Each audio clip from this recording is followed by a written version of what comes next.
Padre Celestial, al comenzar nuestro día de estudio, te damos gracias por un buen descanso nocturno. Te agradecemos por haber traído a otros invitados aquí con seguridad. Te pedimos que hagas de este día un beneficio para todos nosotros. Sabemos que Emiliano ayer se sentía un poco decaído. Te pedimos que le fortalezcas y elimines cualquier enfermedad que pueda estar acercándose a él y lo mantengas fuerte durante esta semana. Al comenzar nuestro estudio esta mañana, te pedimos que derrames tu lluvia tardía sobre nosotros, que abras nuestro entendimiento a las verdades que necesitamos comprender. Mientras nosotros llevamos este mensaje final a la iglesia adventista y después al mundo, queremos que nuestra humanidad sea humillada en el polvo, como lo fue la de Isaías, Juan y Daniel, cuando te vieron en el santuario celestial. Y mientras enviamos nuestras oraciones al lugar santísimo, lugar santo. En este momento te pedimos que realices ese trabajo por nosotros y luego que nos purifiques para que podamos comprender el mensaje que tienes para nosotros. Haz que lo internalicemos de una manera que te glorifique y honre. Y te pido que tomes el control de las cosas que pretendo compartir para que también ellas te glorifiquen y honren. Por favor, acompáñanos durante todo este día. Queremos que los ángeles del cielo, los ángeles celestiales estén con nosotros para que podamos respirar esa atmósfera a lo largo de este día y te pedimos que les des permiso para mantener alejadas las distracciones. Te agradecemos por todas estas cosas. En el nombre de Jesús. Amén. Así que estoy en el punto de la serie de la tabla de Habacuc, donde ahora estoy tratando de mostrar las doctrinas que están representadas en los cuadros a partir de la palabra de Dios. Y estamos alejándonos de la presentación sobre el continuo, aunque volveremos a ella de vez en cuando, y pasando a la presentación sobre el 2520. Y ayer estábamos viendo el hecho en Daniel 8, de que Daniel había visto la visión de Calzone desde Daniel 8, versículo 2 hasta el versículo 13. La visión de la historia profética, que ya nos habíamos tomado el tiempo para describir, y luego en el versículo 15, después de que él había visto la visión de Calzone, buscó el significado de la visión de Calzone y vimos que Gabriel fue designado para explicarle a él cuál era la visión de Mare. Y lo primero que hizo Gabriel en el versículo 17, al asumir su tarea de explicarle a Daniel la visión de Mare, fue darle algunos detalles sobre la visión de Causon. Así que nos detuvimos allí un momento y mostramos que la visión de Causon es la visión que está sellada. Es la visión de la historia profética. Es la visión que está sellada hasta el tiempo del fin. Es la visión que es larga. Y fuimos un paso más allá y mostramos que en Daniel 10.1 la palabra cosa es dabar. Y en Daniel 9.23, creo 9.23, sí, esa palabra dabar se traduce como asunto.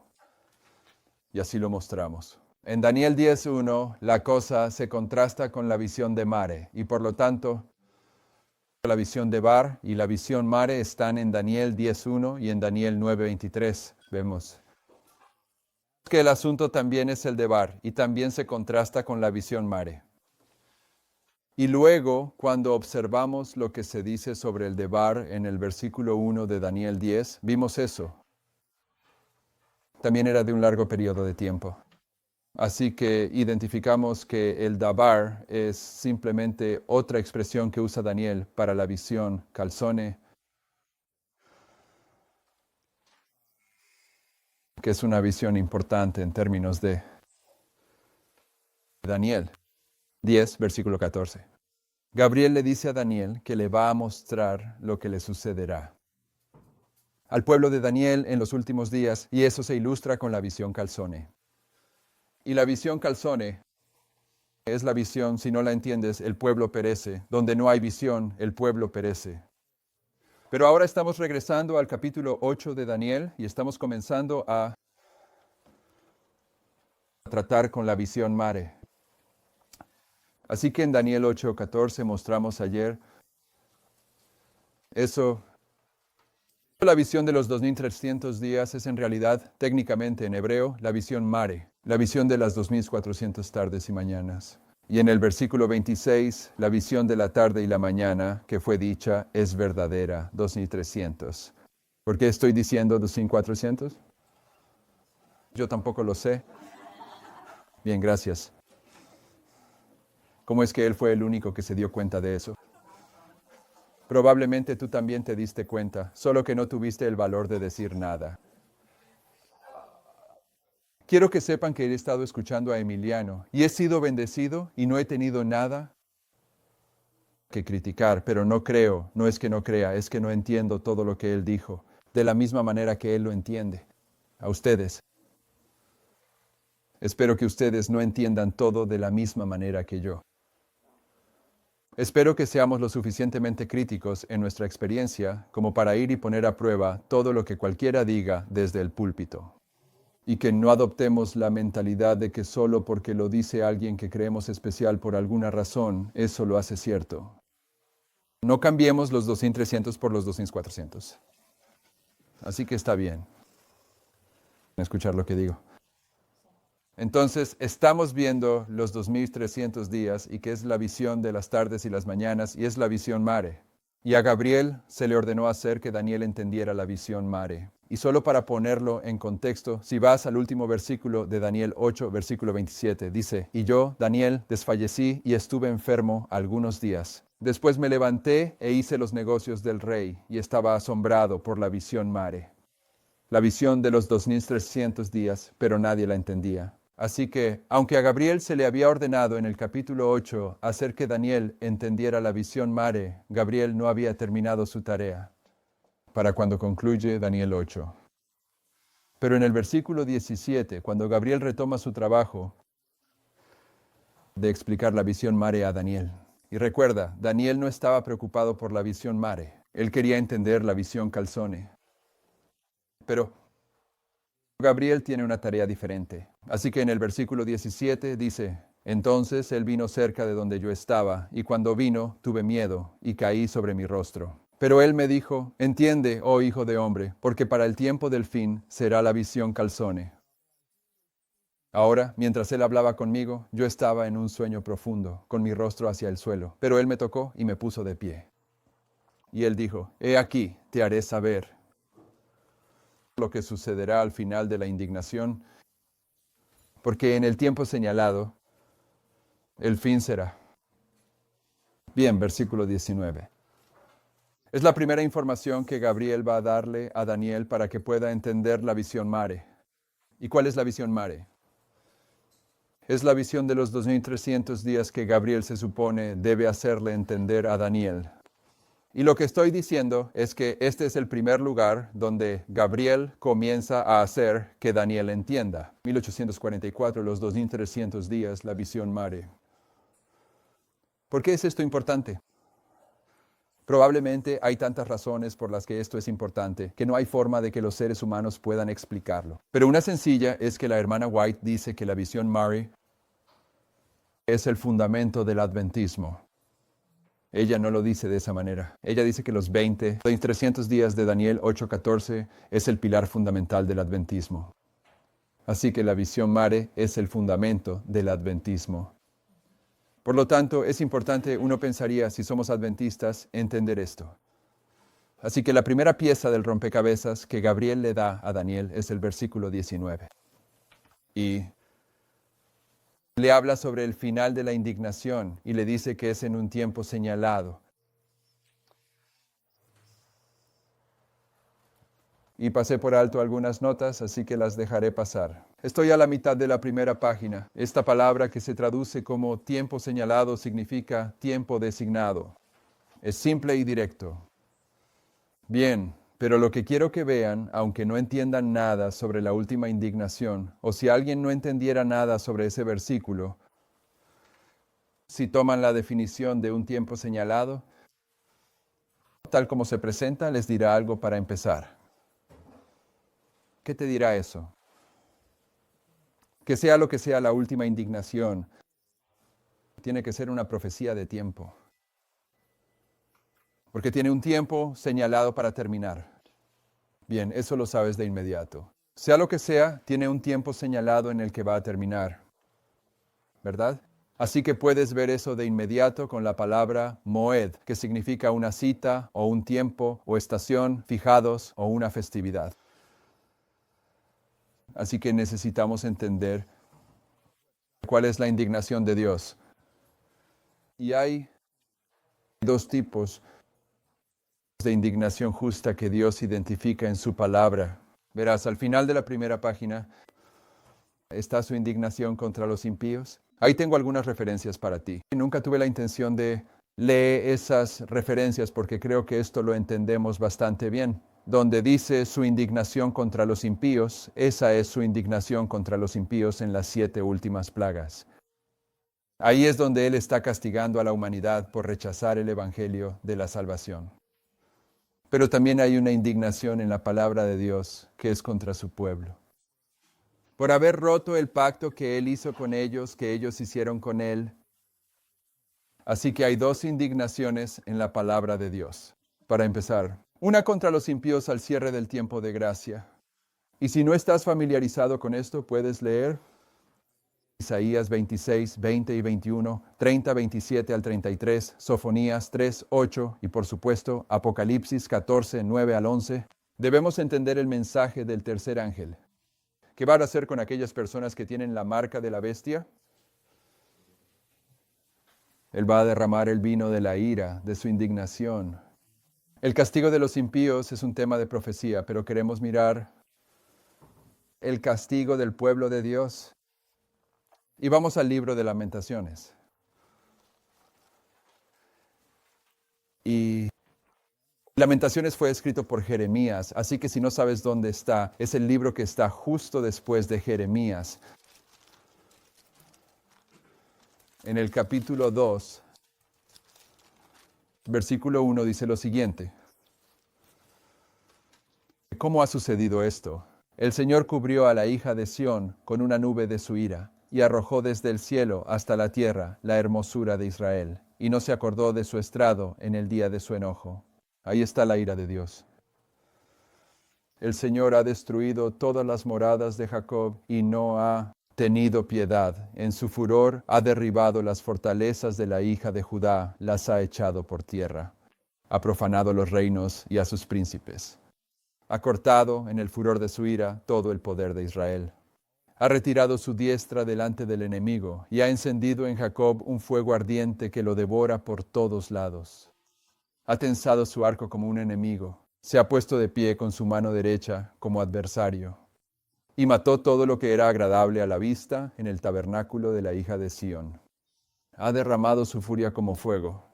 El Señor fue como un enemigo, ha devorado a Israel, ha devorado todos sus palacios, ha destruido las fortalezas, ha multiplicado en la hija de Sión el luto y la lamentación. Y ha arrancado violentamente su tabernáculo como si fuera de un huerto. Destruyó sus lugares de reunión. El Señor ha hecho que se olviden la fiesta solemne y el sábado en Sión, y ha despreciado en la indignación de su ira el rey y el sacerdote. Y luego si saltas al versículo quiero leer el versículo 8 y quiero leer el versículo 8 y 9. ¿Dónde me detuve? Me detuve en el 6.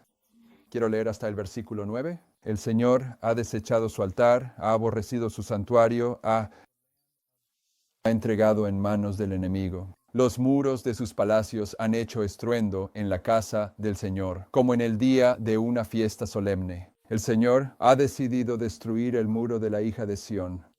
Ha extendido el cordel. No ha retirado su mano de la destrucción. Hizo que el terraplén y el muro lamentaran. Ambos desfallecieron juntos. Sus puertas se han hundido en la tierra. Ha destruido y derribado sus almacenes. Sus reyes y sus príncipes están entre los gentiles. La ley ya no existe. Tampoco sus profetas hallan visión alguna del Señor.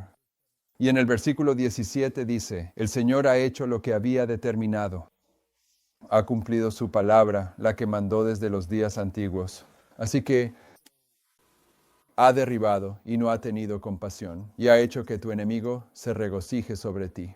Ha exaltado el poder de tus adversarios. Así que aquí se está describiendo la indignación de Dios, y es contra su pueblo. Y Jeremías también señala que también era una profecía de los días antiguos. Esto fue el cumplimiento de una profecía de los días antiguos. Dice, el Señor ha hecho lo que había planeado. Ha cumplido su palabra, la que había mandado desde los días antiguos. Así que la indignación de Dios es una profecía contra su pueblo que fue establecida mucho antes de Jeremías, ¿verdad? Bien. Vamos a Ezequiel 22. Ezequiel 22, queremos un segundo testimonio de que la indignación de Dios representa su justa indignación contra su pueblo. Versículo 1. Además, la palabra del Señor vino a mí, diciendo, ahora tú, hijo de hombre, ¿juzgarás? ¿Juzgarás tú a la ciudad sanguinaria?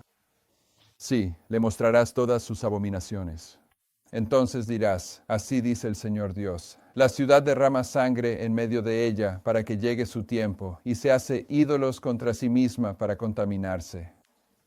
Te has hecho culpable por la sangre que has derramado, y te has contaminado con tus ídolos que tú mismo has hecho, y has hecho que los días se acerquen, y has llegado incluso a tus años. Por tanto, te he hecho un oprobio entre las naciones y una burla para todos los países. Los que están cerca y los que están lejos de ti se burlarán de ti, infame y grandemente turbada. He aquí, los príncipes de Israel, cada uno según su poder, estaban en ti para derramar sangre. En ti han menospreciado al padre y a la madre. En medio de ti han oprimido al extranjero. En ti han afligido al huérfano y a la viuda. Has despreciado mis cosas santas y has profanado mis sábados. Fíjese que dice sábados en plural, no simplemente el sábado del séptimo día. Demostraremos que uno de los sábados está directamente relacionado con esta maldición. Ese, desde tiempos antiguos, es el sábado del séptimo año del Señor, el descanso de la tierra. Versículo 15, saltemos al versículo 15. Y te esparciré. Queremos mostrar que la indignación de Dios también es el esparcimiento. Versículo 15. Y te esparciré entre las naciones y te dispersaré por los países, y consumiré tu inmundicia. Fuera de ti, y tomarás tu herencia en ti mismo ante los ojos de los gentiles, y entonces sabrás que yo soy el Señor. Y vino a mí palabra del Señor diciendo, Hijo de hombre, la casa de Israel se me ha vuelto escoria. Todos ellos son bronce, estaño, hierro y plomo. En medio del horno son incluso la escoria de la plata. Por tanto, así dice el Señor Dios, he aquí, todos vosotros os habéis vuelto escoria. Por tanto, he aquí, os reuniré en medio de Jerusalén. ¿Los reunió en medio de Jerusalén? Sí, él puso sitio a Jerusalén. Así como se reúnen la plata, el bronce, el hierro, el plomo y el estaño en medio del horno, para avivar el fuego sobre ellos y fundirlos, así os reuniré yo en mi ira y en mi furor, y os dejaré allí y os fundiré.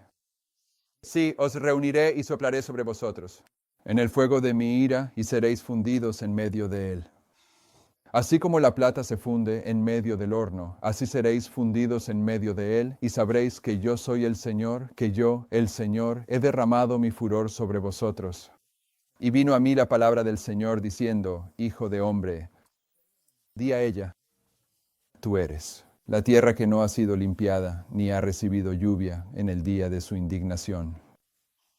Hay una conspiración de sus profetas en medio de ella, como un león rugiente que arrebata la presa. Han devorado almas, se han apoderado del tesoro y de cosas preciosas, han hecho muchas viudas en medio de ella. Sus sacerdotes han violado mi ley y han profanado mis cosas santas, no han hecho diferencia entre lo santo y lo profano. Tampoco han mostrado diferencia entre lo impuro y lo limpio, y han apartado sus ojos de mis sábados en plural.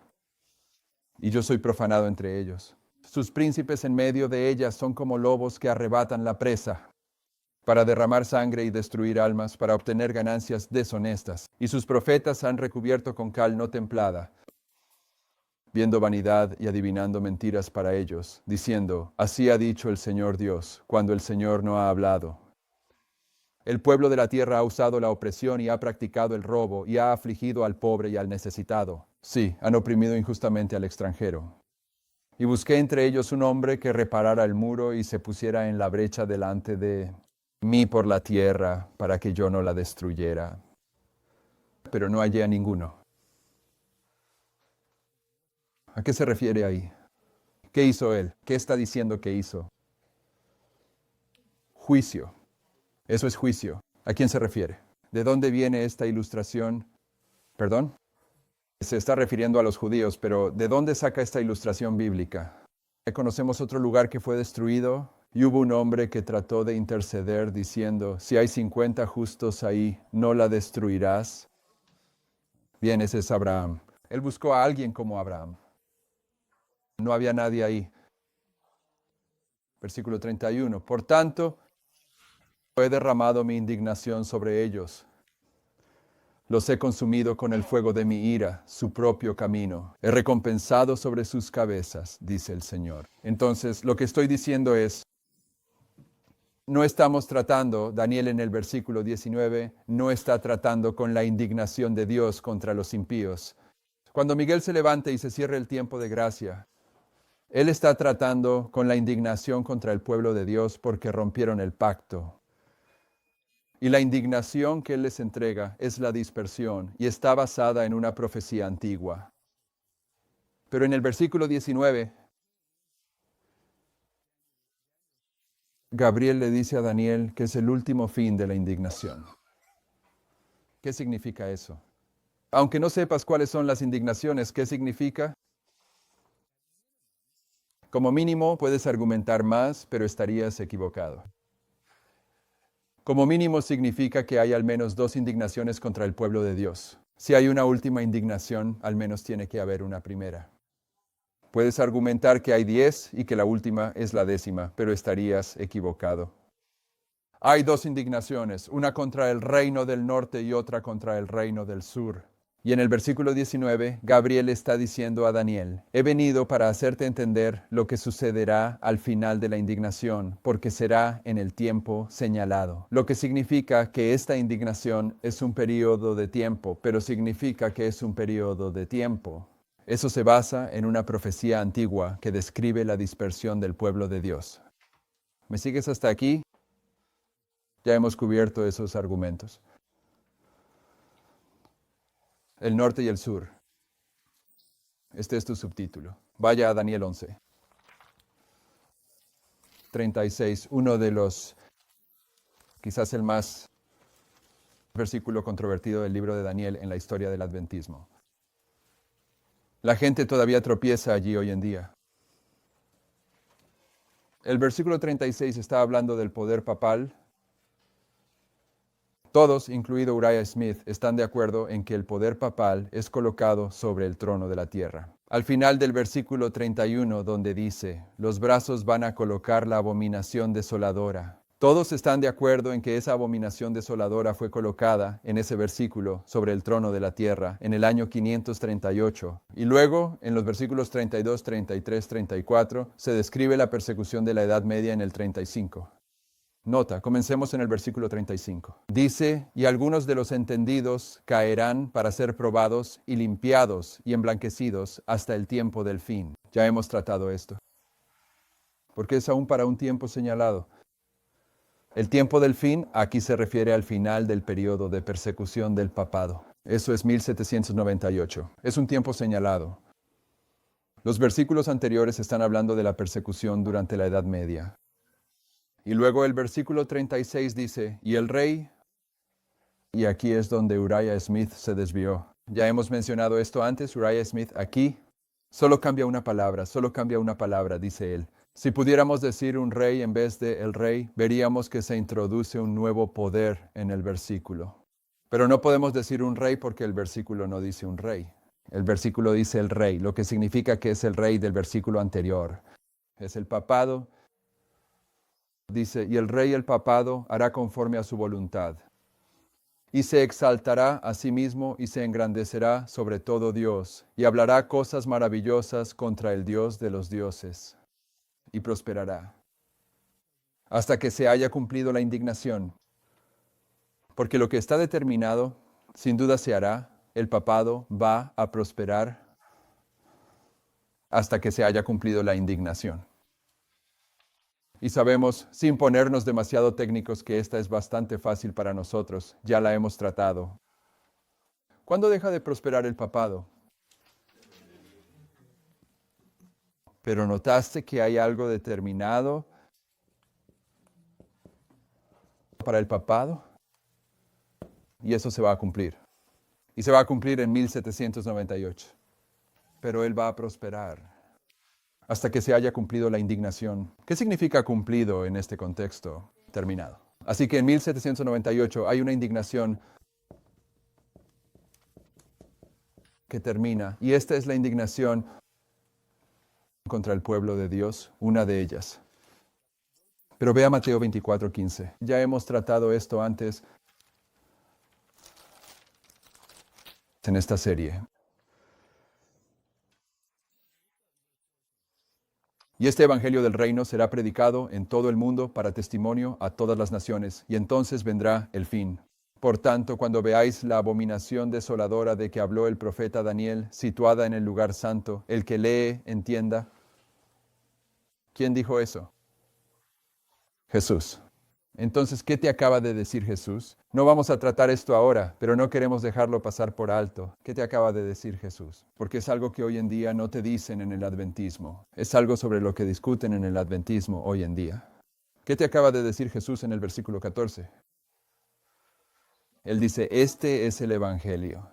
Y en el versículo 15 dice, asegúrate de que entiendas el evangelio que está representado por la abominación desoladora en el libro de Daniel.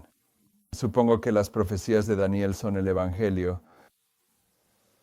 Y cualquiera que te diga lo contrario simplemente está siguiendo la filosofía de Debray o Prescott, que fue introducida en el adventismo en 1919 y consistía en sacar el mensaje profético del evangelio y crear un falso Cristo en la historia del adventismo. Pero eso no es con lo que estamos tratando aquí, solo lo estamos señalando. Jesús nos dice que debemos entender la abominación desoladora de la que habló Daniel, el profeta. Este es un versículo clave para los mileritas, porque esto lleva a los mileritas a Daniel 9, versículo 26. Porque los milleritas entienden como nosotros que la abominación desoladora de Daniel 11:31 y Daniel 12:11 y la transgresión desoladora de Daniel 8:13, esa es la mierda, el papado. Pero los mileritas entendieron que la abominación desoladora a la que Jesús se refiere no es simplemente el papado, es un término general que representa los dos poderes desoladores de la profecía bíblica. Y ellos prueban esto yendo a Daniel 9:26. Así que, en cierto sentido, si recuerdas, hace unos días leímos de Dam Stede, donde él, en su libro Los Fundamentos del Mensaje y la Misión Adventista del Séptimo Día, en la página 22, él nos dice que el enfoque fundamental que Miller y los milleritas usaron para la profecía bíblica era que había dos poderes desoladores en la profecía bíblica. Bueno, si ese es su enfoque fundamental para la profecía bíblica, entonces su versículo fundamental es el versículo 26 de Daniel 9, porque es aquí donde muestran los dos poderes desoladores sobre los que construyen todo lo demás. Y en el versículo 26 dice, y después de 62 semanas se quitará la vida al Mesías, mas no por sí mismo. Y el pueblo de un príncipe que ha de venir destruirá la ciudad y el santuario. ¿Quién es el príncipe que viene y destruye la ciudad y el santuario? Roma. Cestio y Tito. Fue destruida en el año 70 de Cristo. Bien, así que este es uno de los poderes desoladores, pero fíjate en lo que dice el resto del versículo y el fin de ello, ¿de acuerdo? Está diciendo que el templo fue destruido, que Jerusalén fue destruida en el año 70 de Cristo, pero continúa y dice el fin de ello dando a entender que aún no ha terminado. Y el fin de ello será con inundación. Y hasta el fin de la guerra, las desolaciones, en plural, están determinadas. Así que hemos ido a Apocalipsis 12 más de una vez para probar este versículo. No iremos allí ahora. En Apocalipsis 12 tienes al dragón. Ajá. Y la hermana White nos dice que el dragón en Apocalipsis 12 es Satanás, pero en un sentido secundario es la Roma pagana. Ajá. Pero cuando llegas a los versículos 14 en adelante, ya no es la Roma pagana la que está persiguiendo a la mujer que ha huido al desierto por 1260 días. Es la Roma papal. Sí. Y vamos allí. Sí. Solo para que puedas ver cuál es el símbolo de la Roma papal si no estás familiarizado. El dragón en la primera parte de Dan, Apocalipsis 12, es la Roma pagana, pero cuando llegas al versículo 15 dice, y la serpiente arrojó de su boca agua como un río tras la mujer, para que fuese arrastrada por el río. Pero la tierra ayudó a la mujer, y la tierra abrió su boca, y se tragó el río que el dragón había echado de su boca. Y por supuesto esto es la Roma papal. El símbolo de la persecución papal es el diluvio. Así que si vuelves a Daniel 9:26 dice, y el pueblo de un príncipe que ha de venir destruirá la ciudad y el santuario. Eso es la Roma pagana en el año 70 tras de Cristo. Y su fin será con un diluvio. Eso es la Roma papal. Y hasta el fin de la guerra, las desolaciones están determinadas. Hay una guerra que es llevada a cabo por dos poderes desoladores en la historia del antiguo Israel, el paganismo y el papado. Eso es Daniel 9:26. Es Apocalipsis 12, ¿de acuerdo? Pero fíjate en el versículo 27. Y por otra semana confirmará el pacto con muchos, y a la mitad de la semana hará cesar el sacrificio y la ofrenda. Y por la extensión de las abominaciones, en la cruz la abominación desoladora, el antiguo Israel ha colmado la copa de su iniquidad. Lo que les espera es la destrucción de Jerusalén. Y por la extensión de las abominaciones lo hará desolado hasta la consumación. ¿Qué es la consumación? La conclusión. Y lo que está determinado será derramado sobre el desolado. Y si tienes una referencia marginal, ¿tienes una referencia marginal para desolado? Es desolador. Es el desolador, ¿de acuerdo? Entonces lo que está diciendo es que cuando tomas los versículos 26 y 27 juntos, el versículo 26 te está diciendo que la abominación desoladora de la que Jesús nos habló en Mateo 24, que debíamos entender, la abominación desoladora de la que habló el profeta Daniel, representa dos poderes desoladores. Uno destruye la ciudad en el año 70 de Cristo, el papado simbolizado por el diluvio. El papado es el que lleva a cabo la persecución hasta el final de la guerra. Y luego, en el versículo 27, dice que hay algo determinado en la consumación de la guerra y que eso determinado será derramado sobre el desolador. Y el desolador al final de la guerra es la Roma papal. Está determinado que el desolador será finalmente desolado. Y será al final de la guerra, será al final de la indignación, porque acabamos de leer en Daniel 11:36, y el rey hará conforme a su voluntad, y se ensoberbecerá y se engrandecerá sobre todo Dios, y contra el Dios de los dioses hablará maravillas, y prosperará hasta que sea consumada la indignación, y cuando la indignación sea consumada, lo que está determinado se hará. Y lo que está determinado es Daniel 9:27.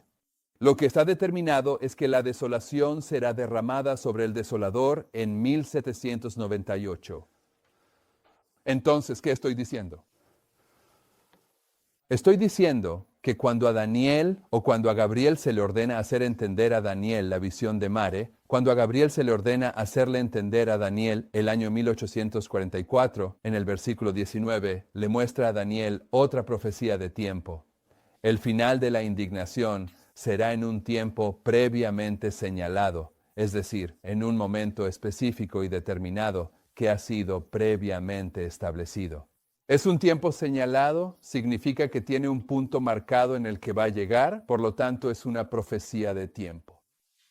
Pero esta profecía de tiempo es la última de dos indignaciones, y la primera indignación está marcada por Daniel en Daniel 11:36 y Daniel 9:26 y 27. Concluye en 1798.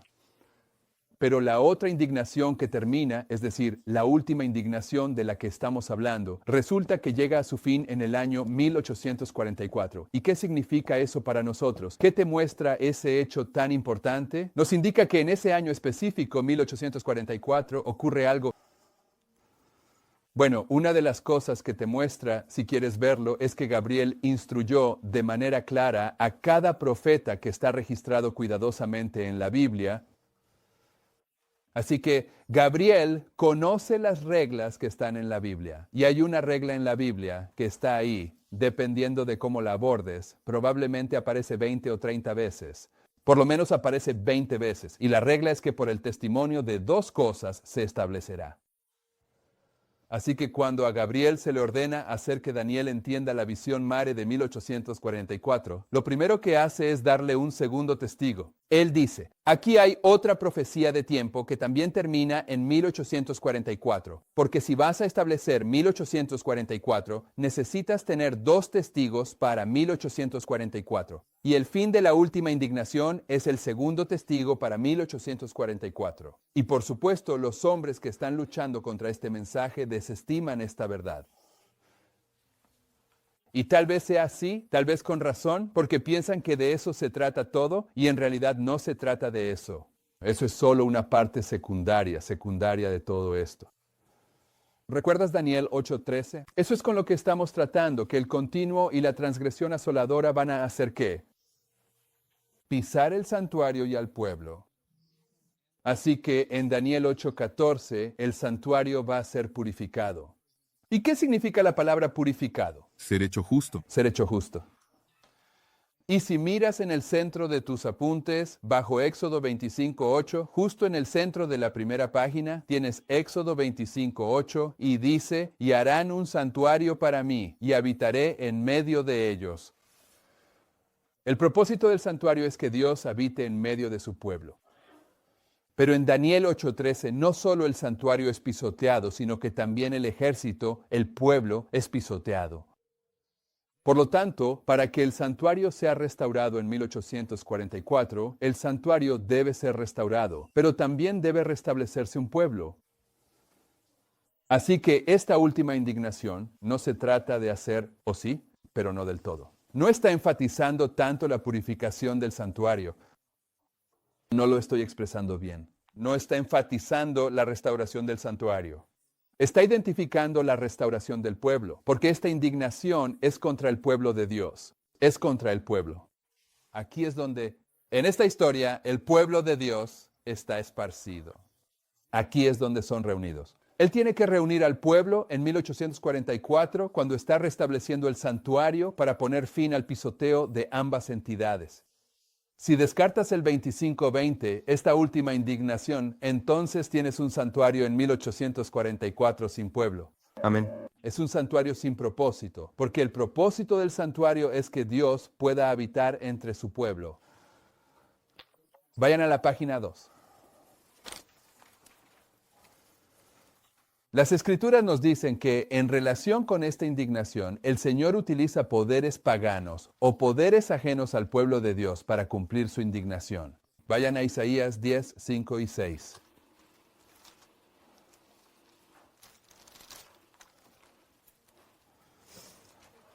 Oh Asirio, vara de mi ira y el báculo en su mano. ¿En la mano de quién? En la de Asiria. En la mano del asirio. ¿Y cuál es su báculo? Esta es su autoridad, su poder.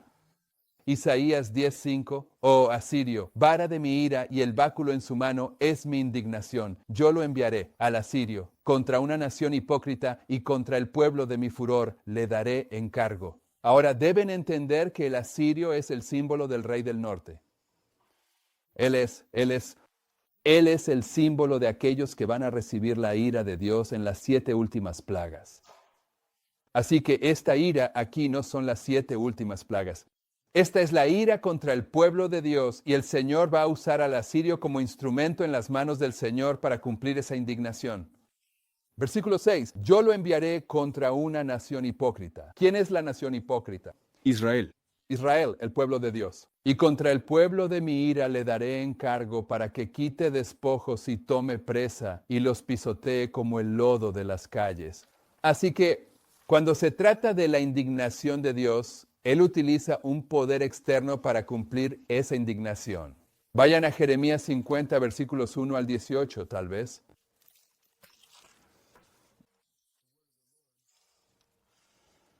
La palabra que el Señor habló contra Babilonia y contra la tierra de los caldeos por medio del profeta Sedequías. Versículo 2. Proclamad entre las naciones, anunciad y levantad un estandarte. Anunciad y no lo ocultéis.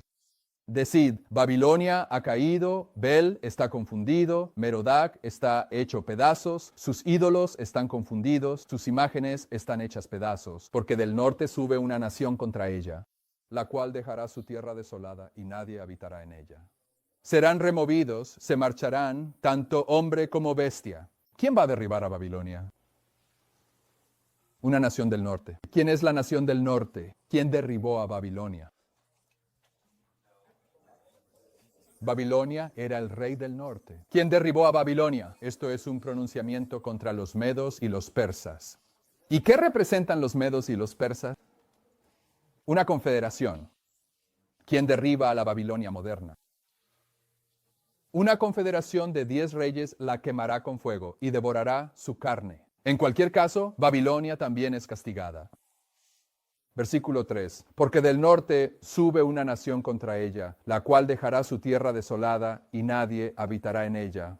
Serán removidos, se marcharán tanto hombre como bestia. En aquellos días y en aquel tiempo, dice el Señor, vendrán los hijos de Israel y los hijos de Judá juntos, irán llorando y buscarán al Señor, su Dios. Preguntarán por el camino a Sión, con el rostro vuelto hacia allá, diciendo, venid y unámonos al Señor en un pacto perpetuo que no será olvidado. Cuando Babilonia caiga, ellos saldrán de Babilonia. ¿Es así? ¿Cuándo cayó Babilonia? No estoy preguntando por el año. No estoy preguntando por el día. Babilonia cayó 70 años después de que Israel cayó. Bien, mi pueblo ha sido una oveja perdida. Sus pastores los han hecho descarriar, los han desviado por los montes y han ido de monte en colina. Han olvidado su lugar de descanso. Todos los que los encontraron los devoraron y sus adversarios dijeron, no somos culpables porque han pecado contra el Señor, la morada de la justicia, incluso el Señor, la esperanza de sus padres. Salid de en medio de Babilonia y marchaos fuera de la tierra de los caldeos, y sed como los machos cabríos delante del rebaño. Porque he aquí yo levanto y hago venir contra Babilonia una asamblea de naciones. Las Naciones Unidas en nuestra época, una asamblea de naciones del país del norte, y se prepararán contra ella. Desde allí serán tomados. Sus flechas serán como las de un hombre poderoso y experto. Ninguna volverá en vano. Y los caldeos serán despojo, un despojo. Todos los que la despojen quedarán satisfechos. Dice el Señor, ¿hasta dónde estoy leyendo? Porque os alegrasteis, porque os regocijasteis, oh destructores de mi heredad, porque os habéis engordado como novilla en la hierba y bramáis como toros. Vuestra madre quedará muy avergonzada, la que os dio a luz se sonrojará de vergüenza. He aquí la parte más lejana de las naciones, será un desierto, una tierra seca y un páramo. Por causa de la ira del Señor, no será habitada, sino que quedará completamente desolada. Todo el que pase por Babilonia se asombrará y silbará a causa de sus plagas. Poneos en orden de batalla alrededor de Babilonia. Todos los que tensáis el arco, disparad contra ella. No escatiméis flechas, porque ha pecado contra el Señor. Gritad contra ella por todos lados los que le han dado la mano. Sus cimientos han caído, sus muros han sido derribados, porque es la venganza del Señor. Tomad venganza de ella, hacedle como ella ha hecho. Cortad de Babilonia al sembrador y al que maneja la hoz en tiempo de la siega. Por temor a la espada opresora, cada uno se volverá a su pueblo y todos huirán a su propia tierra. Ahora es aquí a donde queremos llegar. Israel es una oveja dispersa. Los leones la han ahuyentado. Recuerden, la indignación es la dispersión. Los leones la han ahuyentado. Primero, el rey de Asiria la devoró. Y por último, este rey de Babilonia ha quebrado sus huesos.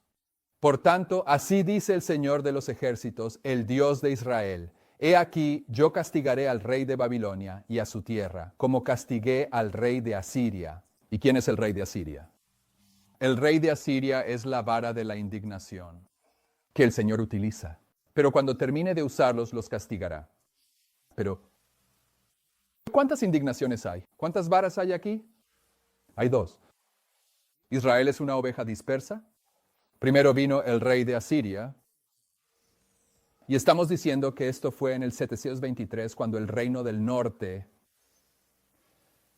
es dispersado y nunca regresa por causa del rey de Asiria. Por supuesto, el contexto aquí, Nabucodonosor. Pero tenemos más que decir sobre eso. Y en segundo lugar, el rey de Babilonia. ¿Qué? Lo que quiero que vean aquí es que hay dos varas de indignación, una contra el reino del norte y otra contra el reino del sur. Muy bien, ahora, y estoy marcando Manasés bien, pero Nabucodonosor, dime, ¿qué es lo que te pasa? ¿Qué tienes tú ahora? ¿Tienes a Manasés? ¿Amón? ¿Josías? ¿Joacim? ¿Es así? Joacim. Chin, Sedequías. Aquí es donde justamente entra Nabucodonosor con estos tres últimos reyes. Así que cuando aquí se habla del rey de Babilonia, se está refiriendo a Nabucodonosor. Pero en realidad vamos a mostrar que esto comienza aquí atrás, en el año 677. Pero lo único que quiero que vean es que tanto el reino del norte como el del sur tuvieron una vara de indignación que fue usada contra ellos. Bien, Zacarías 1:12. Zacarías 1:12. Hubo una hermana que vino aquí el lunes. Y al final de la presentación, ella estaba completamente perdida. Y otra hermana dijo, ¿sabes? Tu hermana está totalmente perdida. Así que le pregunté, ¿tú también? Ella dijo, no. Y le dije, bueno, explícaselo a ella. Pero mi punto es que probablemente esa es parte de la razón por la que ella se perdió por completo. Y puede que sea la razón por la que tú también te pierdas aquí. Ahora estamos comenzando nuestro estudio sobre los 2120. Todavía estamos en Daniel 8. Pero la única manera que tiene sentido para mí de hacerlo es explicar ciertos principios, establecerlos y luego empezar a unirlos. Pero no se puede hacer eso en unos pocos minutos. Y ahora no tengo ninguna razón para apresurarme. Esto es la número 85, ¿de acuerdo? Voy a seguir avanzando al mismo ritmo, ¿de acuerdo? Así que tengan paciencia con nosotros. Estamos entrando en el tema de los 2120 y voy a tratar de poner algunas cosas en su lugar lenta y cuidadosamente antes de que disparemos todo de una vez. Así que no dejen que se pierdan. Zacarías 1:12. Entonces el ángel del Señor respondió y dijo, Oh Señor de los ejércitos, ¿hasta cuándo no tendrás misericordia de Jerusalén y de las ciudades de Judá contra las cuales has estado, ¿qué? Indignado estos 70 años. Ahora vemos que en estos 70 años, vamos a empezar aquí en lugar de hacer una segunda parte. Estos son los 70 años. Esto es una ilustración de la indignación de Dios en un periodo de 70 años. Y hemos leído más de una vez en la tabla de Habacuc la siguiente cita, donde dice, la iglesia de Dios en la tierra. Realmente estuvo en cautiverio durante los 1260 años de dominio papal. Durante este largo periodo de persecución implacable, así como los hijos de Israel estuvieron cautivos en Babilonia durante su periodo de exilio. Así que estos 70 años aquí están vinculados por la hermana White con los 1260 años de dominio papal. Se tipifican mutuamente. Y ya hemos tratado esto antes. Así que esto aquí es una miniatura de la indignación de Dios. Definitivamente es su indignación. Se cumplió. Esto en sí mismo es una ilustración de la indignación de Dios. Y notarás que Jesús ilustra el fin desde el principio. ¿Dónde comienzan estos 70 años? Ya lo mencioné en esta presentación. Lo he mencionado varias veces en esta serie. ¿Dónde comienzan estos 70 años? Con la destrucción de Jerusalén y el fin de Israel como reino. ¿Dónde termina? Sin fecha. En la destrucción de Babilonia. Cuando los medos y los persas entran por la puerta. Así que Jesús comienza su profecía con la eliminación de un reino y termina su profecía con la eliminación de un reino, porque ilustra el fin desde el principio. Por supuesto, esto tiene muchos lugares donde se alinea historia profética. Este es el periodo de tiempo de Babilonia. ¿Y Babilonia cuántos reinos es? Uno.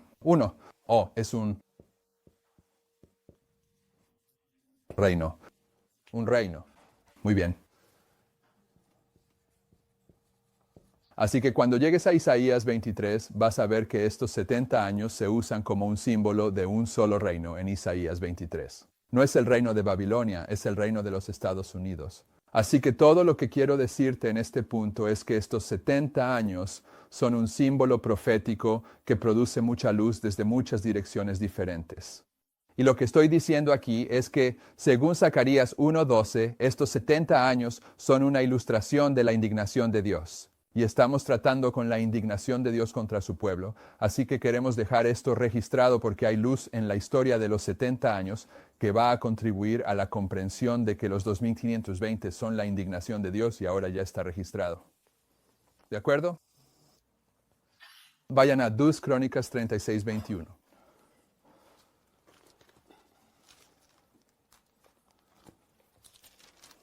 Ahora ellos dicen, tal vez alguien tenga un texto de prueba. Yo creo esto, pero no sé si hay un texto de prueba en la Biblia o en el espíritu de profecía que diga con certeza que Esdras es el autor de 2 Crónicas. Yo entiendo que lo es, yo creo que lo es. Serían útiles los textos de prueba, pero si es Esdras quien escribió esto, ¿cuándo vivió Esdras? Si vas a ubicar a Esdras en la historia, ¿dónde lo pondrías? ¿Dónde realmente se destaca y brilla en la historia? En la historia medo-persa. En el tercer decreto. Muy bien. Cuando salieron de Babilonia con 3 decretos, Ciro, Darío y Artajerjes. Es en el periodo de Artajerjes y Nehemías cuando Esdras está activo, ¿cierto? Entonces, ¿él viene antes o después de Daniel? ¿Después? Después. Bien. Así que cuando vamos a entrar en Daniel 9, pensé que íbamos a entrar ahí mañana, pero al mirar el reloj, probablemente el viernes.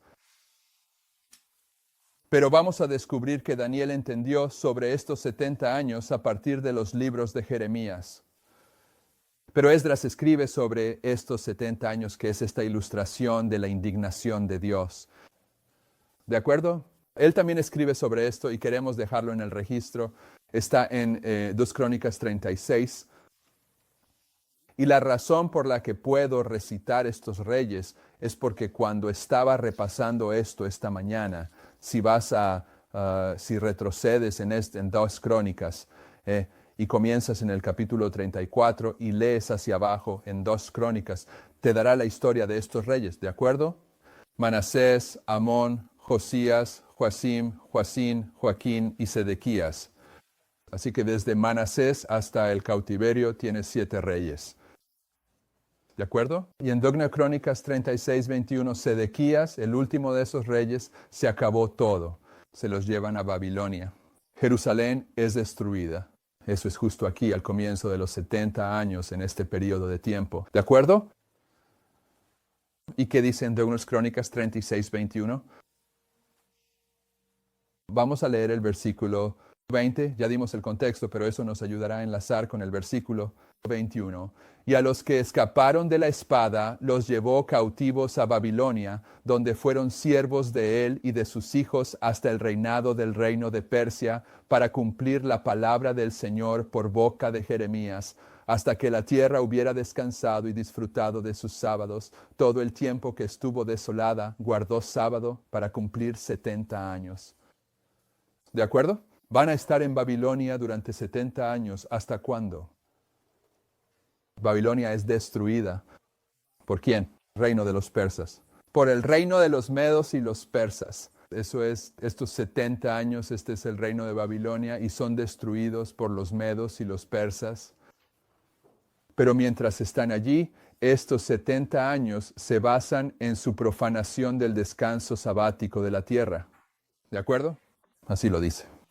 Y tienes que entender esto. Esto de aquí, esto es una bofetada en la cara para los teólogos del adventismo. ¿De acuerdo? Esto es una bofetada de indignación justa. ¿De acuerdo?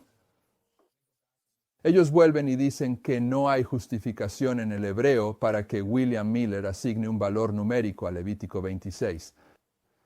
Después de todo, él solo era un chico de campo. Pero Esdras no es un chico de campo y Esdras entiende el hebreo. ¿De acuerdo? Así que en el versículo 21 Esdras se refiere a estos 70 años de cautiverio y nos dice, a diferencia de otras referencias en la Biblia sobre estos 70 años, que estos 70 años se basan en que ellos profanaron el dejar descansar la tierra según el estatuto. Y las palabras que él usa son, hasta que la tierra haya gozado de sus sábados. Todo el tiempo que estuvo desolada reposó para cumplir 70 años. Solo hay otro lugar en la palabra de Dios donde se encuentra esta expresión sobre dejar descansar la tierra, y resulta que está en la misma secuencia de versículos a la que William Miller señala aquí mismo como identificando el 25-20. Aquí arriba él dice, Levítico 26, del 28 al 34. Vamos allí. Levítico 26, del 28 al 34.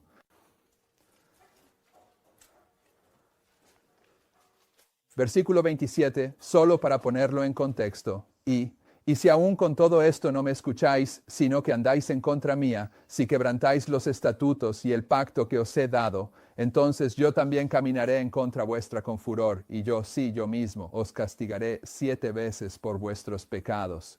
Y los teólogos modernos dicen que esta palabra hebrea que se traduce como 7 veces, Miller no tiene justificación para aplicarle un valor numérico a esta palabra hebrea. De aquí es de donde él lo saca. Está justo ahí. ¿De acuerdo? Pero fíjate en el siguiente versículo. Y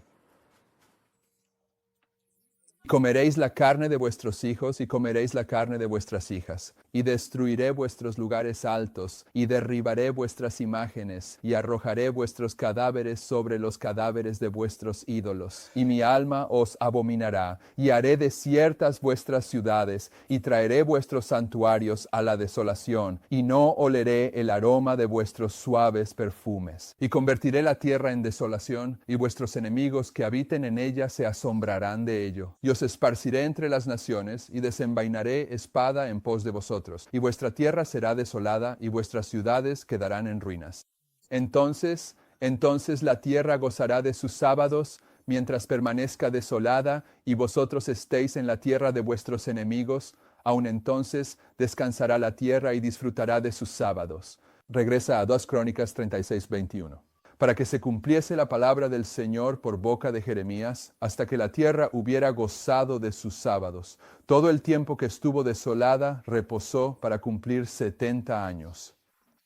Los teólogos modernos tal vez deberían quitar a Esdras de la palabra de Dios, porque Esdras simplemente tomó Levítico 28 al 34 y le aplicó un valor numérico a esta maldición. Él dice que la tierra descansó durante estos 70 años basándose en Levítico 26, el mismo pasaje que Miller usa para derivar el valor numérico de los 2520, y ellos dicen que está equivocado por hacerlo. Entonces, ¿qué significa esto? Si tienes 70 años en los que la tierra descansa para compensar todos los años en que la tierra no descansó, ¿cuántos años no descansó la tierra? Así que 400 y 400, 490. 490. Para calcularlo, la tierra descansaba cada 7º año. Tienes que multiplicar 70 por 7 para determinar. Si hay 70 años de años sabáticos de descanso, entonces eso significa que se necesitaron 490 años para acumular esa rebelión. ¿Y sabes qué pasa si retrocedes empezando desde aquí? 490 años. Lo que haces es identificar cuánto tiempo habían estado en rebelión contra este estatuto y llegarás justo aquí. ¿Qué es esto? El rey Saúl. Es el primer rey. El rey Saúl, 490 años antes. ¿Qué hicieron entonces? Rechazaron al Señor. El Señor dijo: Samuel, no te han rechazado a ti, me han rechazado a mí. Y durante 490 años profanaron el estatuto de Levítico 25. Y Esdras toma la maldición de Levítico 26, que está basada en el estatuto de Levítico 25. Y muestra que esa maldición debe entenderse según el principio de día por año de la profecía bíblica, exactamente como lo aplicó William Miller. Así que estos 70 años, una ilustración de la indignación, producen mucha información que necesitamos dejar registrada. No hemos terminado con esto y tendremos que volver a este tema mañana. Padre Celestial, nos asombra la coherencia que recorre tu palabra, la manera en que a lo largo de miles de años puedes tomar a un instrumento humano y guiarlo para hacer una predicción basada en tu voluntad, y que esa predicción siempre se cumple, pero que además cada otro ser humano que eliges usar de esa forma está de acuerdo con los demás durante todo ese periodo de tiempo. Y nos asombra que hayas podido usar a alguien como William Miller, saliendo de la Edad Media, un deísta, un agricultor de una época tan antigua, y guiarlo hacia comprensiones tan profundas, comprensiones que se convierten en el fundamento de ese pueblo que estás a punto de levantar como estandarte para el planeta Tierra aquí al final del mundo. Te agradecemos por la obra que Él realizó, te agradecemos que nos permitas entender estas cosas, que estés recuperando las joyas y que las hagas brillar 10 veces más que el sol. Pedimos una bendición sobre el trabajo que estamos haciendo aquí al grabar los DVDs y la transmisión en vivo, y te pedimos que sigas cuidando y bendiciendo esa producción. Y ahora que hacemos una pausa para el alimento físico, también pedimos una bendición sobre él en el nombre de Jesús. Amén.